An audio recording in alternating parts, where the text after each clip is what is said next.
I think it was destiny.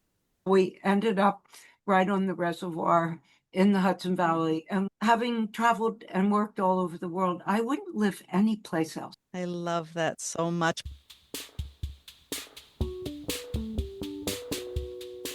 Hello, and welcome to Valley Girls, the bi-weekly podcast exploring everything there is to see, do, try, eat, and experience in New York's Hudson Valley by talking to the makers, the doers, the growers, the creators, and all the unique voices of the Hudson Valley. I'm Jenny Leifer. And I'm Jennifer Santiago, and together as the Valley Girls, we're telling the Hudson Valley story one episode at a time. We're so happy you're here. Welcome to another episode of Valley Girls. Today, we're chatting with a local author, Gail Straub, about her newest book, Home Inside the Globe, Embracing Our Human Family. Welcome, Gail, and thank you so much for joining us. Well, thank you, Jenny, for having me. I'm thrilled to be with you both. And thank you also to our podcast bestie, Brett Barry. Brett actually introduced us to each other. And your book, which I love, is very beautiful. It's ostensibly about travel, something that Jenny and I both really love. But ultimately, it's about the opportunities for learning and self-discovery that travel affords you. So we've all heard that advice for years about stepping outside of our comfort zones if we really want to experience growth. And probably nothing pushes us outside of our comfort zones more than travel. And more so than just simply traveling, but immersing yourself in the destination culture. Not being, I always think of it as being, a traveler instead of just a tourist. So you started experiencing this at a very young age when you traveled to Paraguay for an exchange program as a high school student. And you write in the book, this is a beautiful thing. Though my family had never been farther away from our home in Delaware than the state of Maine, I somehow had an unstoppable desire to travel to faraway places on different continents. That really resonated with me. I grew up going to Maine every summer, and all I ever wanted to do was go to the south of France and the Amalfi Coast. So I was like, oh man, I feel seen. So can you talk a little bit more about that? What is that? Where does that come from in those of us who feel that way?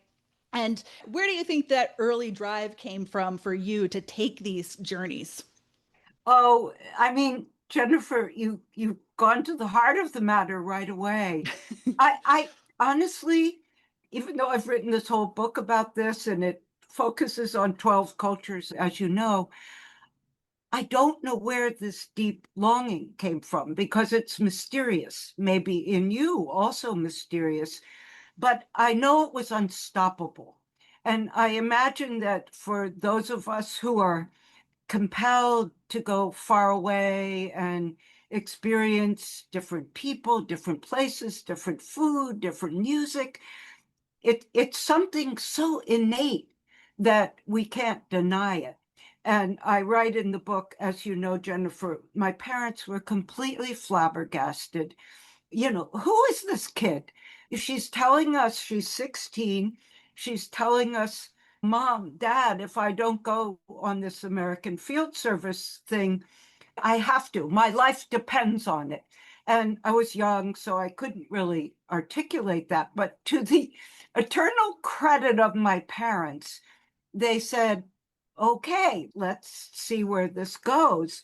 And they supported me to apply. And long story short, I was accepted. And my first adventure was in a very tiny town in Paraguay, Concepcion. And it was like the set of a Western. So there were horses and dirt roads and gauchos and rodeos. And I didn't speak barely any Spanish, pretty good French, but that didn't do me any good. And my host family, you stay with a host family, spoke no English. So I was thrown into the fire. That was my first initiation. And I think that it also points to something important there, that we have this longing that is a bit inexplicable. We know it's a deep longing. We can't quite explain why. And then we get to the place and the longing is fulfilled, the fascination and the wanting to experience different things, but there's also the discomfort. And my first experience, I felt very outside. Normally, I'm pretty eloquent in my own native language. And there, all of a sudden, I was like an infant. I couldn't express myself. So I think that this travel bug, we grow so much, to your point, Jennifer, both because we expand, we become richer human beings, we understand more of the world. We also grow because it's not always easy. Yeah, discomfort is a perfect word. So my son watches these YouTubers. Their channel is called Yes Theory, like the theory of just saying yes to everything. And their tagline is seek discomfort. And they actually make travel gear with the phrase seek discomfort on it. And they go all around the world to places that are not touristy places. And they make friends with the locals. And they have some really rough journeys sometimes, but they learn so much. And so I love that idea of not just getting out of your comfort zone, but actively seeking discomfort, because that's where the growth happens. I got to look this up. Seek discomfort. I think I Yes. was doing that before they branded. Yeah, they're like 30 years old. So we're talking today with local author Gail Straub about her book, Home Inside the Globe. But sometimes the best part of travel is coming home. It really is. And if your home is your sanctuary, you might not have the time or inclination to manage all the tasks necessary to keep your home in tip-top condition. We've got a solution for that. Thank you to Bryant Home Improvement, our sponsor for all of season 4. With over 20 years of luxury home building experience, Bryant Home Improvement is your one-stop shop here in the Hudson Valley for anything from routine maintenance and handyman services to full renovations. Check them out at BryantHomeImprovement.com. That's BRYANT HomeImprovement.com. And now, from local home improvement back to being home inside the globe with Gail. I personally am wildly envious of your many adventures, especially your time in Paris and Marrakesh as a very young woman. That was 1969, 1970, right? Yeah, And we sort of take the opportunity for solo travel for granted now, but I would imagine it was pretty unusual at the time to be traveling as a solo young woman. Yeah, and also we have to remind people these days, of course, it was decades before the computer or anything like that. So when I went to Marrakesh, it's kind of a quintessential hippie story, of course. 1969. I was studying in Paris at the Sorbonne.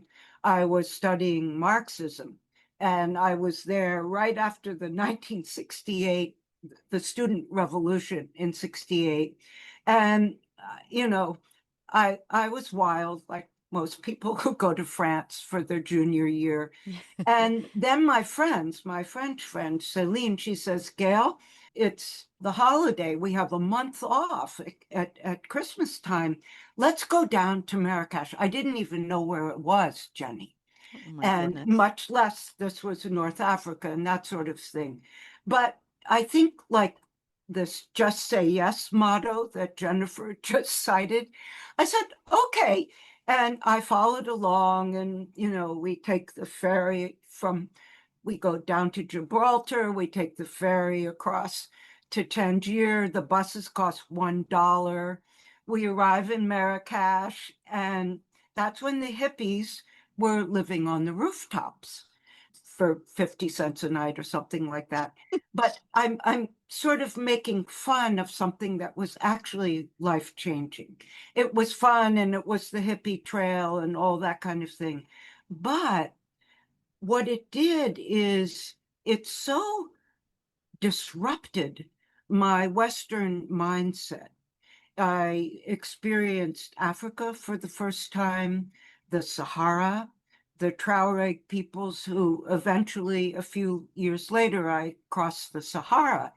And I think it's fair to say that because I was naive, I was 20 and I turned 21 there. In a certain way, we say ignorance is bliss. Naivete allows us to be very, very open. I would not do that trip now. I'm 76 years old. But when I was young, you felt like all of us, fearless.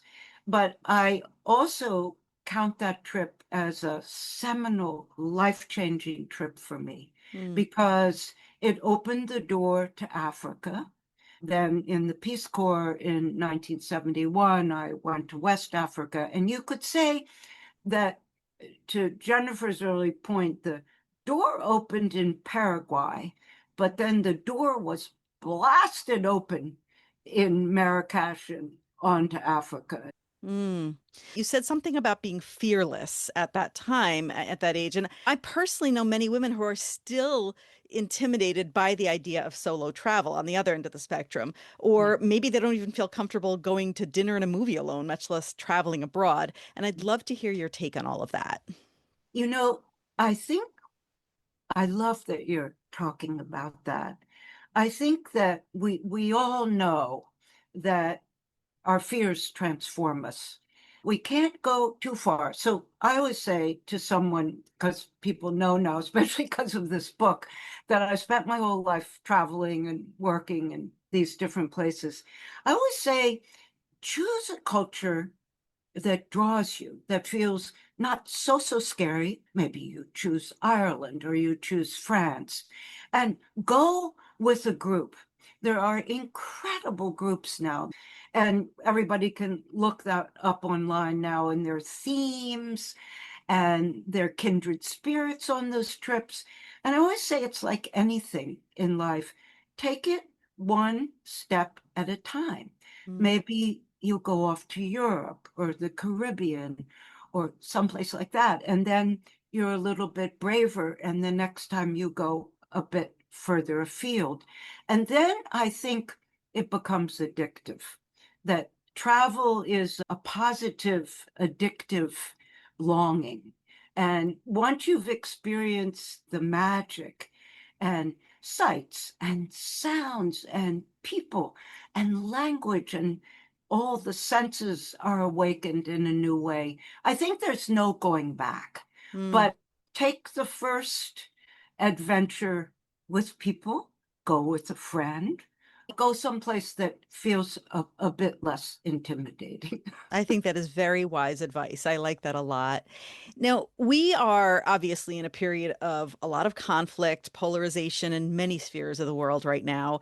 And one thing you wrote really stood out to me. You said, as my life unfolds in far flung corners of the globe, it is uncanny how many of my revelations as a seeker take place at sacred sites such as churches, mosques, temples, and stone circles. So, Gail, what are your thoughts on how travel underscores this common humanity that we have, which really transcends not just geographical boundaries, but also cultural and even religious differences? Oh, thank you, Jenny, for asking me that, because that's why I wrote the book. Really, truly. The reason I wrote this book, by the way, it started, my original idea was some travel essays. And my editor said, no, kiddo, sorry, that would be really easy. But this is a memoir, it's a heroine's journey. And so it took me a lot of years to write this, and wrestling it to the ground, and blood, sweat, and tears, and all that kind of stuff. But this idea, the reason I'm saying that, Jenny, is that once I got into it, I realized the reason I had to write the book was this idea that I had experienced what you just asked me. I had experienced in Nepal, in Russia, in China, in Marrakesh, in all over the world, in these 12 very different cultures, this place that transcends difference.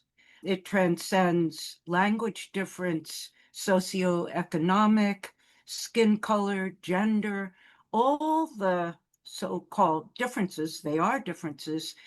We've all had this experience. We could say they're a bit transcendent. It could be through listening to music.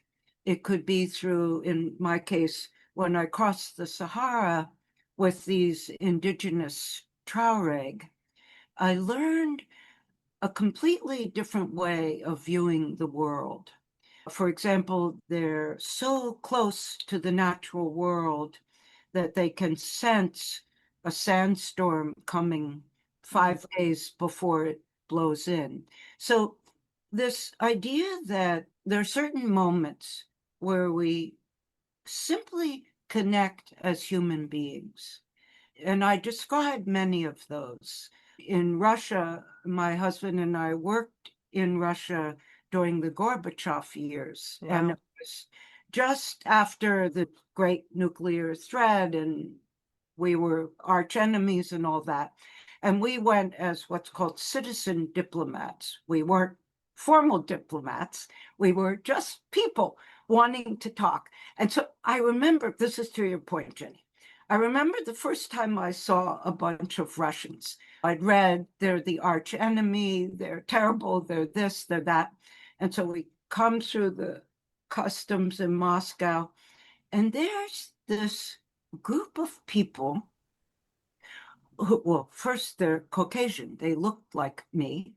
I'd worked lots in Africa and India where skin color was different. And they embraced me. And I didn't speak any Russian, but they spoke good English. And I suddenly felt, what is this? What is this place where we simply connect as other human beings? And those young Russians, I was quite young then, were the same as me. They wanted to talk about what we had in common, not what was different. And I kept having that experience, Jenny, Mm, not just in Gorbachev's Russia, but in Nepal, in Bali, in India, in China. And so a theme began to repeat itself that, yes, let's not be simplistic here. There are vast differences in our world. And yet, at the same time, and that's why travel is so important. mm. We have these unexpected magical moments where we connect with another person just as another human being. Absolutely. I've read a lot about collective unconscious, and Deepak Chopra talks a lot about how if we could just realize all the ways that we are connected, we would all treat each other much differently because anything that I do affects somebody in some faraway land. And we don't even realize it's not just the people in our immediate sphere, but it's people throughout the world that every single action we take affects other people. And Totally. and I love that you talked about that concept of connection. We talk all the time on this podcast about connecting and the power of connection. And our listeners have heard me say that's like my favorite thing is to talk about connection with others. We also talk about self-care and resilience in difficult times. And I feel like we could all use some hope these days, I think. What are your thoughts on surviving adversity and even coming out stronger on the other side? Yeah, yeah. These are such wonderful questions. I'm so loving your questions. I want to tell a story to answer your question Sure. from the book, from the refugee camps in Jordan, because I think it's the most powerful way I can answer your question. So I did a lot of work in Jordan, and on one of those visits, this was for our Empowerment Institute, for our empowerment work, I was brought into a refugee camp with Syrian refugees. This was in 2017.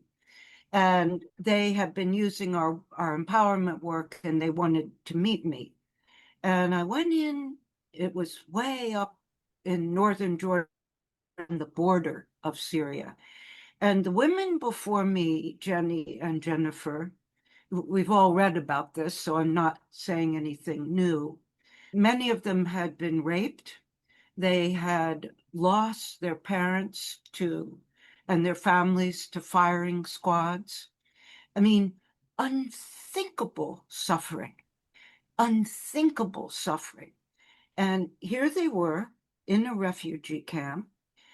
And we talked about many things that day. But the way I want to answer your question, Jenny, is at the end, I was supposed to be there like an hour, and four hours later, we were, this was all through a translator because I don't speak Arabic.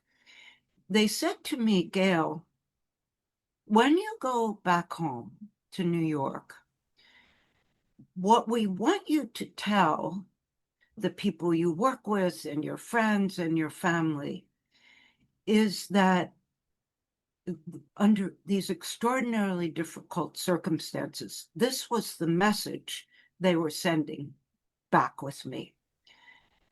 The human spirit is indomitable.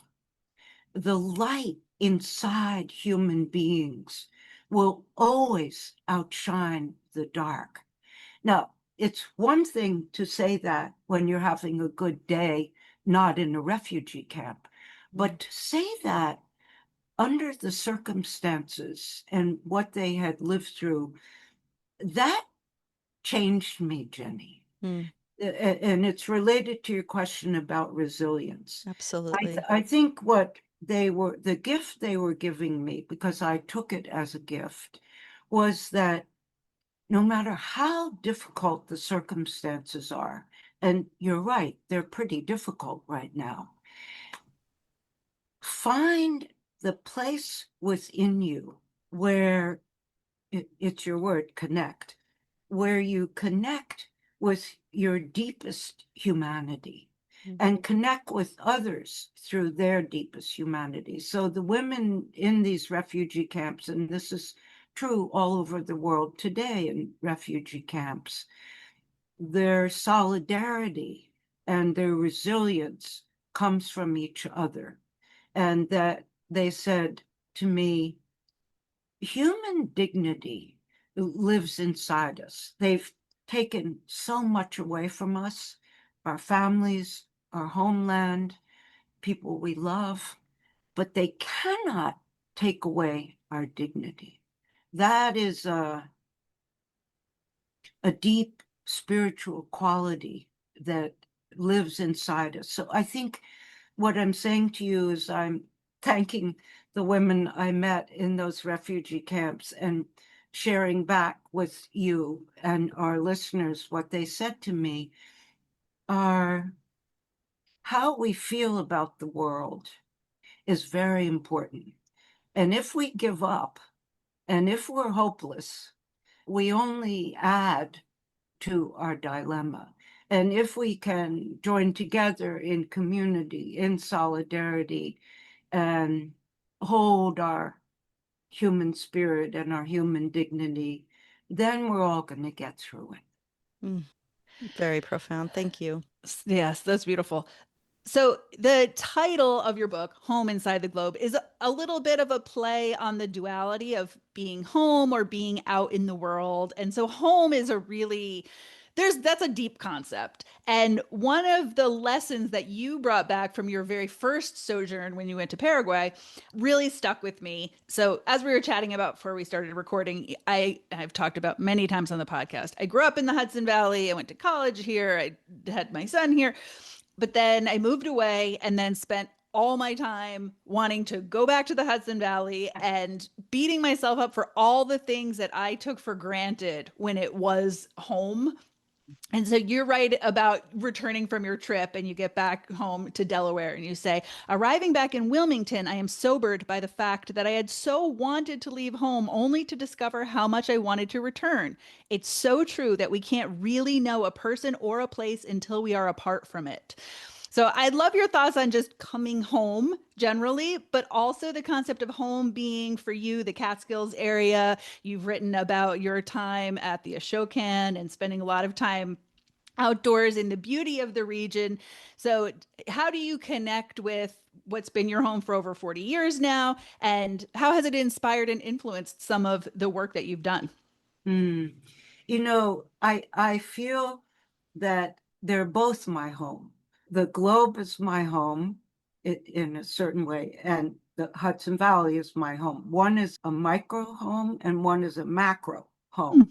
But here's how they connect. So I've written a lot of books about living here in the Hudson Valley and walking on the Ashokan Way. I couldn't have done the work I did around the globe without my home in the Hudson Valley. I needed this shelter, this place of deep belonging, this place where I felt I come home here to the Hudson Valley and I would feel like, oh, my mountains are here and here's the water and my house I've lived in for 44 years. So that was a certain kind of home base, solid. It's like an anchor, right? Like a root. And It's your roots. the anchor, Yeah. and also you've both mentioned self-care, where I could come back from these long, demanding trips, demanding physically, spiritually, emotionally, and I could take care of myself in my home. I could take care of myself physically, spiritually, emotionally, etc. But then it's like a figure eight. The other half of the figure eight was, for me anyway, and I think people who are drawn to travel, there's a moment where you feel, I need to go. I'm not saying where you need to go or how far. It could just be, up the road or something. I have friends who take little trips just, 2 hours away, but there's a need to go away so that you can value and cherish the place you live. So that thing that you just quoted, Jennifer, where you can't really know a place or a person, I still feel that's true Yeah. until you leave, because you come back and you see it differently. So the global travel allow me to love my home in the Hudson Valley more and more deeply. Yeah. And my home in the Hudson Valley gave me a deep sense of security and anchor and belonging, so I could go out around the globe. So I think they're both my home, but in different ways. Yeah. Well, It's like what sure. we try to do as parents, roots and That's wings, it. right? It Yeah. sounds like what your parents did for you. They gave you this safe Yeah. landing zone to always come back so that you could go out and take these adventures. So that's really beautiful. I think the tension that you're describing is very human. Yeah. The desire to be in place and the desire to go away. The desire for the familiar and the desire for the not familiar. I Sure. think we all have both of those. And I think it evolves over time. I grew up, as Jen did, in the Hudson Valley, and I went away to school and I went away after school. And as an adult, as a young adult, I felt a calling to come back to this area, to have children here, to raise children here, to be near my family, to be actually, I very vividly remember the day that I decided I was moving back was taking a walk along the reservoir. And I said, this is it. This is home. I don't want to be anywhere else. And I remember it was Father's Day and I was walking with my parents and I said, I got to come back. This is home. Wow. So I did. And I've made a life here with my kids. And I literally moved across the street from my parents now. And so I'm right back on the street that I started on, which is fantastic. As wonderful as Gail's stories are, you're not getting the full picture if you can't see the illustrations by local artist Will Lytle. So please go to the episode page and check out his work. They're these extremely detailed, quirky, vintage map sort of illustrations that pick up on the smallest things from Gail's essays and complement her writing so beautifully. We just want to thank you for everything. It has been such a privilege to chat with you, to read your book. And it feels like to read the book is really to know you and some of your most formative experiences. We cannot recommend the book highly enough. We will put a link to order it from bookshop.org, which supports local independent bookstores. We will certainly put that up on our website at valleygirlspodcast.com. Is there an audiobook now too? Yes, yes. Thank you. Thank you, Jennifer. The audio just came out in July. So I know many, many people prefer audio and it's read in my voice. They always say, obviously, I'm not a professional actor, but they say memoirs are good if the author actually reads them. So, yes, the audio's there, the Kindle's there, whatever people prefer. I recorded in the Hudson Valley. Wonderful. I recorded with a wonderful recording engineer, Danny Bloom. He's beloved here in the Hudson Valley. Fantastic. So everything about this book is, well, it's interesting. It's about the globe, but everything about it, written in the Hudson Valley, illustrated in the Hudson Valley, recorded in the Hudson Valley. So a big, big shout out to the Hudson Valley. Yeah. Well, Beautiful. thank you so much, Gail. We've really enjoyed this. It's been such a pleasure. Thank you both for the wonderful questions. And thank you to everyone for listening. Please like and subscribe, rate and review, because as we know, it all helps tremendously. Do you love the Valley Girls? Tell a friend. Have ideas for the podcast? Tell us. The easiest way to chat with us is our Facebook group, Valley Girls Podcast Pod Squad, or you can contact us through our website, valleygirlspodcast.com, where you can also sign up for our newsletter so you never miss a thing. And of course, we're on Instagram at valleygirlspodny. We can't wait to hear from you. Oh, and do you love our theme music as much as we do?